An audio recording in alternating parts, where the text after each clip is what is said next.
think the voices that these pictures give them is that we have a life worth living. They encouraged me to just be me and do me. Being honest and open and accepting of other people is to sort of put yourself out there as well. This is Shirley. She actually just turned 90 a couple days ago, and she lives in a retirement community in Denver. And her quote says, I came out at 81, meaning I started openly talking about my relationship of 38 years. But to really begin to realize what that would feel like. I think the voices that these pictures give them is that we have a life worth living. Losing the person behind the data and behind the research, and I really wanted to bring the person back in so people in the community could see how research and statistics affect people and affect their lives. And so that was really what Eye to Eye grew out of. We know that there are significant disparities that the older LGBT community face, like 56% report experiencing some form of discrimination from a healthcare provider. And for those who are trans or gender nonconforming, it goes up to 70%. Trying to hide is a detriment. It dulls every mental and spiritual tool needed to navigate through all other difficulties in life. We also know that 75% of older LGBT people go back into the closet when they enter assisted living or senior living communities. This sense of having to come out over and over to everyone, and how much this matters in healthcare when you are sick, scared, and tired, and the burden is on them to have to be the ones to come out and be able to be who they are and talk about who matters most to them. They haven't wanted to remain silent, but these photos, I think, are a way of giving them an even louder voice. And I think having them together is sort of bringing them into a sense of a community, is also a voice of strength. I do have concerns about hospice. I'm worried things will be outside my control. I still have to shave. I don't want to have hair in my face when I die. And that was her biggest fear, is that if she were to enroll in hospice and a nurse didn't ask, what were her biggest fears, or gave her space for her to actually express that she does still need to shave. And her biggest fear was that she didn't want to die as a man, with a man's name and with hair on her face. The exhibit is called Eye to Eye, Portraits of Pride, Strength, and Bravery. And it consists of older LGBTQ women who live in Colorado. I never felt I had to explain myself or make an announcement about being queer. We are all just people. We are all humans. The photos are needed because I think it helps people see that these are just people like them. And just because someone loves someone different than you are, these are people. These are very good people who want the same things as you want, as other people want. They want to love, they want to be loved, they want to have careers, they want to have families, they want to have faith, they want to travel, they want to do all these things. And why I think we continue to make it so difficult for people to be able to be who they are is not right. And I think my hope is that when they see these pictures, they realize it's their friends, it's their family members, it's their colleagues, it's their neighbors, and it shouldn't continue to be so difficult to be able to be who you are. There are two main reasons. One is to really humanize the data, to be able to really see the individual behind these statistics. And a second piece of it is really to help destigmatize the LGBT community in general. I think it is a community that has a bunch of stigma, a bunch of fear around it, and that was a huge, I think, goal of this project, is to actually see these women, see their faces, and realize they're not that scary, and in hopes of really helping people just connect human to human, person to person. My goal really with this exhibit is to change a few people, who then change a few more, who then change a few more. And a lot of people in general don't have a very good idea of just what these folks went through, just how difficult it was to be able to be who they were, how so many of them did lose jobs, they did lose careers, they did lose family, they did lose housing, they did lose friends, just because of who they were.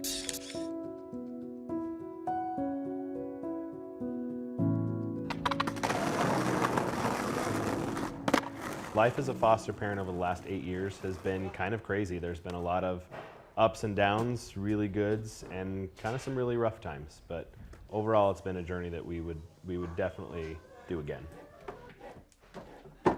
My name is Jared Prochnow, and this is my husband, Matthew Foster. We have been married for 5 years, together for 15 years. Over the course of our 8-year journey, we have fostered over 60 kids, and we've adopted 6. So we have Ty and Ethan, and they're a sibling group. They were our first adoptions, actually. Ethan was the first one that we adopted, followed by his sister. And then Isaiah and Josiah were our second adoptions. And then our final 2 are Alexander and Jackson. Most of our kids, when we adopted them, were teenagers. And so we knew our time with them would be short, but we still wanted younger kids and we wanted the experiences of parenting. So then when we found the youngest 2, they were 3 and 6 at the time. And we've really had the opportunity to really raise them and have those fun moments. And so we decided to kind of quit while we were ahead. So, and 6 kids is a lot. We've actually been really fortunate, at least I feel like we've been really fortunate. However, there have been several times, I remember one specifically, that there was a sibling group, I think of 3 boys, that were potentially adoptive, and they wanted to potentially place them in our home. And the case manager from DHS talked to the kids and said that there's a gay couple that is potentially interested in having you in their home. Are you guys okay with that? And all of the boys said no. And so there wasn't even a possibility of meeting these kids or going through that process, which is frustrating just because that's not something that would happen to a straight couple. Case manager's not going to introduce a straight couple and say there's a straight couple that wants to adopt you, is that okay? So there's no reason that it should happen to us. And that is really kind of the big one that has stood out to me, being a gay couple in the foster care system, but it's frustrating at times. That's good. I told you. When we got out here, the first thing that I told him was, this probably won't go so well because we're going to Fruita and it's very rural. But then Fruta's really embraced us and we've had a lot of backing. And so even in those moments of chaos and uncertainty, everybody was still here. Coming to Fruita has really made us blossom as a couple and as a family, but it's also been our main support.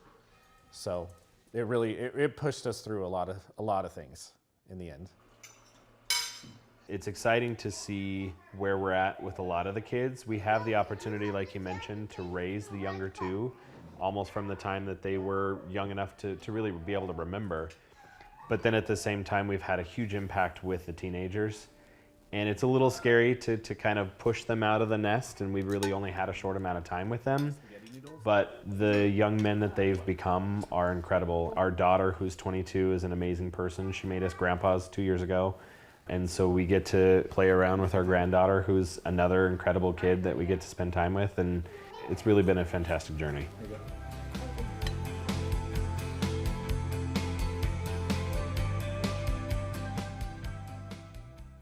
This is a song I wrote called Spell, and it's like when you meet that certain someone and they like put you under a spell. I think I'm slipping. I think I might be falling in love. You got me tripping. Music is like my therapy. It's like my lover. It's like my enemy sometimes. It's like all the things. Music is a huge part of my life. So hot, I'm a believer. I came out in the mid-90s, and it was not met with joy. I had managers and people in the industry tell me, it's going to be a lot easier for you if you present as a straight woman. Fortunately for me, I was surrounded by a really great group of friends, and they encouraged me to just be me and do me. And when I had the opportunity to write my own album, every single one of my songs was about women. Every single one of my songs was my experience as a lesbian in America. I got to say my true experience. You put a spell on me, do you know what you do? The things that I've been writing about lately have been kind of around mental health and wellness. I am a big proponent of putting tools in your toolbox to keep your mental health well. Mindfulness is really a collection of practices that help you remain in the present moment. The reason I got into mindfulness is I was kind of struggling with my own focus and like purpose and like what I wanted to do with my life and all of that stuff. So that's basically what I teach. I teach these really concrete skills that help people live their lives in a more mindful way. What is mindfulness? What it actually means is to be present in this moment. I do work with kids a lot, and I think it's really important that kids get taught mindfulness early because it's a lifetime skill. And say, I am kind. Say it loud. I am smart. Say it loud. And I am important. Very good. I'm so grateful I get to work with kids because I get to be their encouragement now. You know what I mean? I get to tell them that like, doesn't matter what these people over here are saying. Like, you are important and you get to show up however you want to. Deep, deep breath. I always wanted to be a part of Pride performances ever since I realized that I was gay. Coming out in music was not easy for me at all. I got into a girl group and the manager found out that I was gay because my girlfriend came to a show and he was like, we need everybody to think you're straight because you're a straight girl group. And I was like, are we though? I mean, who said we were a straight girl group? So when I started performing, I definitely didn't start performing in the gay community. I remember that first time that I performed at Pride in the Civic Center Park on that huge stage in front of I don't even know how many people. It was so awesome to share the stage with those people that I've always admired.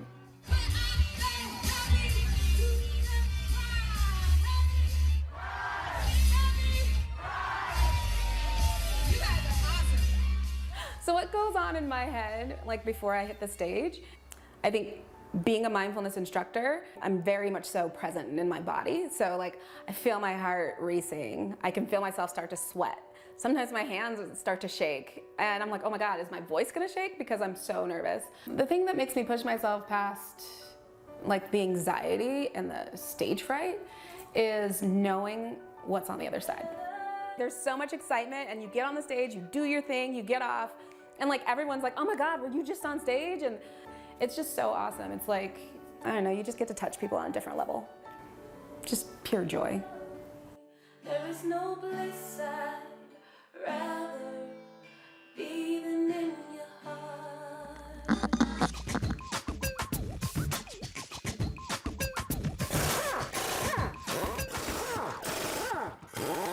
Good Judy Garage is a general maintenance and automotive repair facility.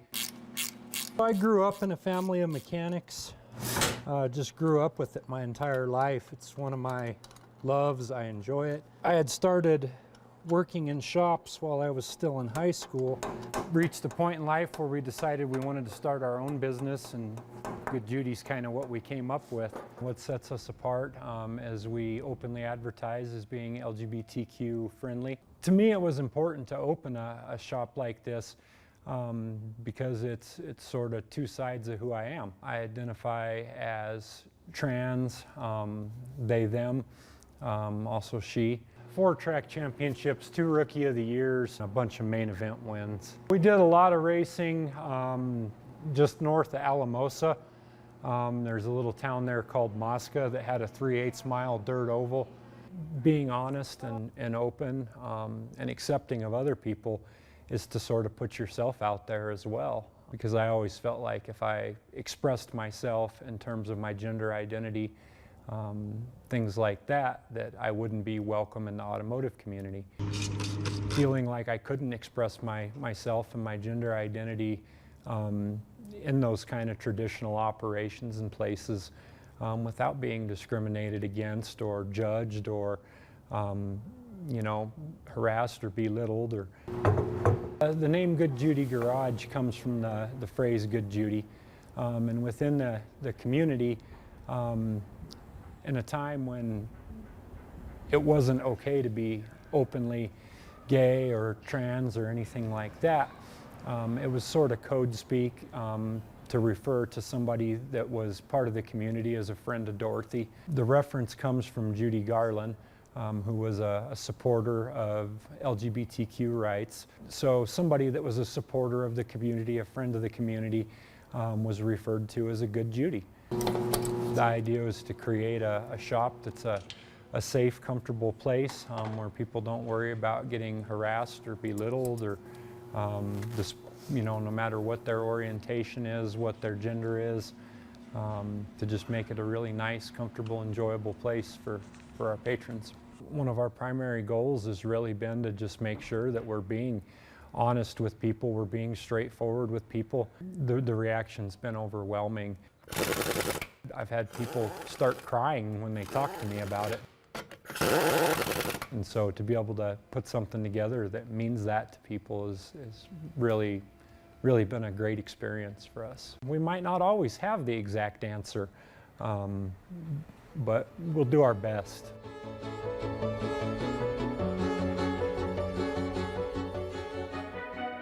Marsha's Closet is named after Marsha P. Johnson, who was a Black transgender woman who is most known for her instrumental role in the Stonewall Uprising in 1969. So if you don't know what the Stonewall Uprising was, it wasn't the start of the gay liberation movement, but it was certainly a turning point in the gay liberation movement.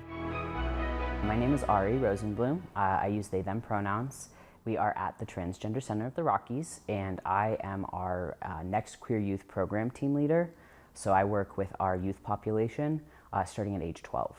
So Marsha's Closet is a relatively new resource that provides gender-affirming clothing and products to members of the trans and gender expansive community in Colorado. So we take community donations of clothing, shoes, makeup, jewelry, etc., and we put it together in a closet and make it available to our community for free. So it basically removes the financial burden and also several other barriers. There's a lot of barriers for trans people getting gender-affirming clothing, both financial and just systematic barriers. So one of those is that, shopping in a women's clothing department as somebody who reads as being assigned male at birth can, cause a lot of judgment both from other customers and from store employees. So having a space where people come in and we ask, what are your pronouns? What is your name? What are you looking for? And we're able to actually help them find things that make them feel very good and affirmed. It's really important to have that environment for people to come get clothes. And so when we talk about people who are in need, we're not just talking about financial need, we're talking about anybody who's trans or gender expansive who is experiencing barriers to getting clothes at, traditional clothing stores. For example, we got a call the other day and the person was like, just tell me, is this a phase? And my response is that gender's fluid, so whatever your identity right now might not be what it is in 5 years, but that doesn't mean it's a phase, and it doesn't mean that it's not worth exploring. And it's very funny because every time we have any youth events at this space, there's always one or two young people. We have these tote bags that are part of a grant that funds us, and they will seriously fill up 7 of them bags, full 7 bags, and they'll walk out carrying all these bags on their shoulders. And it's just, they have so much fun. And one of them actually got this really fun 80s prom dress here, and they actually wore that dress to a Halloween event that we had a couple weeks later. And so that was really cool to see that they had found something and they were actually wearing the clothes that they were getting. And one thing that really just always sticks with me is that we have the binders, which I had mentioned. When people come in either after having ill-fitting chest binders or having never worn a chest binder before, being able to help them get a chest binder that fits them and flattens their chest, and just the joy and the euphoria that can be on some of these people's faces and the amount of appreciation that they have for being able to access these resources is just unmatched. Part of what's really difficult living as a trans person is not being perceived how you want to be perceived. And so going into a space where people see you for who you are instead of for whatever judgments they're making based off of what they're just looking at is, you know, one of the most powerful things, and honestly why it's so important for trans people to have other trans people to interact with, because oftentimes, you know, in clothing stores, you'll hear a lot of microaggressions, you'll get a lot of looks, that kind of stuff, and being able, just being seen is so important. One of the really beautiful things about being a member of the trans community is that we've all had to fight to be who we are.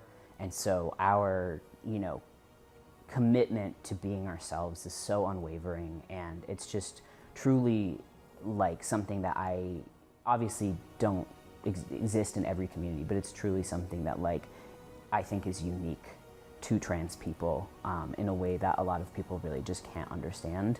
And, you know, having a community and having a family of trans people in your life is so important.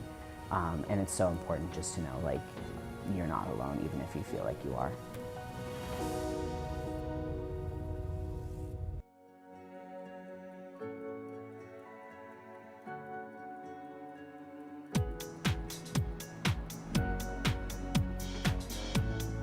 It's about damn time.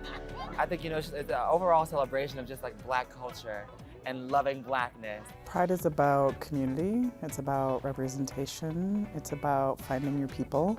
Black pride provides this power and this sensuality that necessarily hasn't been grasped before.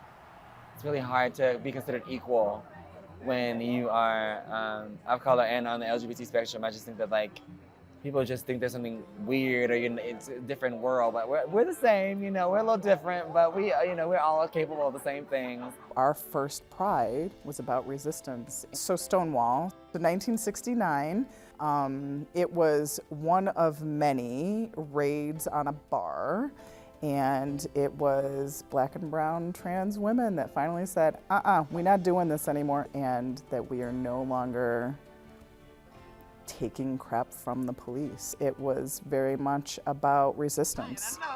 Being a Black, queer, non-binary person, there's everyday microaggressions, macroaggressions, not only with my Blackness and with my queerness, and then also being non-binary. So having all of those identities come together, there's something to be said about it, because we're people, right? Like, we're just trying to live our best lives, and it shouldn't matter who we love, who we go home to, who we are taking care of. Like, none of that should matter, because it's really about us being who we are. I personally identify as pansexual. I guess in a better sense, it's more being attracted to the soul and the spirit than attracted to the physical person themselves. People are fearful of the unknown, not knowing what to expect, wanting to get a message across, but also wanting it to be taken seriously, wanting it to be presented in a way that is, that represents prestige. So I grew up in a Black church, particularly the Black Pentecostal context, right? And so being Black and queer for me wasn't an option. Being Black and bisexual wasn't an option. And so the story that I tell my family is, you still have relationship with me because I accepted my queerness, right? Like you get to experience me because I said yes to the fact that I'm a queer Black person, right? Had I continued to deny that, we wouldn't be here right now. I never know everyone's story, but I know if you have the nerve or the ability to take out from your mouth or your actions to harm or be hurtful or judge someone else because you don't understand or don't know or choose not to know, that's your own issue. You need to work that out with yourself, you know? One of our events is Strange Fruit of Black Excellence, and that is our gala. We're having it at the Botanic Gardens. We were very specific on where the location was because access to outdoors is not often afforded to us. So in order for us to really celebrate ourselves and taking up space, it's taking up space in places that we normally don't frequent because we can't get into them. So Strange Fruit was a poem that Billie Holiday ended up singing. It's a song that points to the lynchings, hangings that were happening, that still happen. And every time she sang it, she would be arrested. And she was told not to sing it for years, and every time she had a chance, she would sing it. We were very specific around it because she describes the smell of rotting flesh and associates it with flowers and what that comes up as, which is why we were looking at the Botanic Gardens for all of the smells and all of the flowers that are there, but also as a way to honor our ancestors, because it was them that pushed through, that died for us to be able to be here and to be our excellent selves. There's a home for you here in Colorado, despite the amount of Black faces that we rarely see on a regular basis. There's a home for you here.